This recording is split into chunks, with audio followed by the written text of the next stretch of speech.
دغه یو څو شعرونه وایم چې د خپلو اوښکو مشغولاتو به دې نه پرېښودم، د خپلو اوښکو مشغولاتو به دې نه پرېښودم، چې مړ کولم دې سبا ته به دې نه پرېښودم، د خپلو اوښکو مشغولاتو به دې نه پرېښودم، چې مړ کولم دې سبا ته به دې نه پرېښودم. هسې نه قام ځان سره واخلم سپوږمۍ ته لاړ شم، هسې نه قام ځان سره واخلم سپوږمۍ ته لاړ شم، سترګې مې وتړه رڼا ته به دې نه پرېښودم. او چې لیونی دې کړم د سپي په غپا هم تاویږم، چې لیونی دې کړم د سپي په غپا هم تاویږم، یاد کړه یو وخت و چې ګډا ته به دې نه پرېښودم.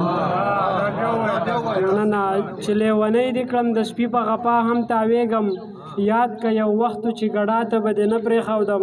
او په خپلو لاسو به دې تود تنور ته ویشتي وم، خو په خپلو لاسو به دې تود تنور ته ویشتي وم، خو د ګاونډي په لاس سزا ته به دې نه پرېښودم. په خپلو لاسو به دې تود تنور ته ویشتي وم، خو د ګاونډي په لاس سزا ته به دې نه پرېښودم. پیسې مې وګټلې اوس راپسې لارې ګورې، خان صاحب پیسې مې وګټلې اوس راپسې لارې ګورې، غریب سړی وم نو خوا ته به دې نه پرېښودم. پیسې مې وګټلې اوس راپسې لارې ګورې، غریب سړی وم نو خوا ته به دې نه پرېښودم. او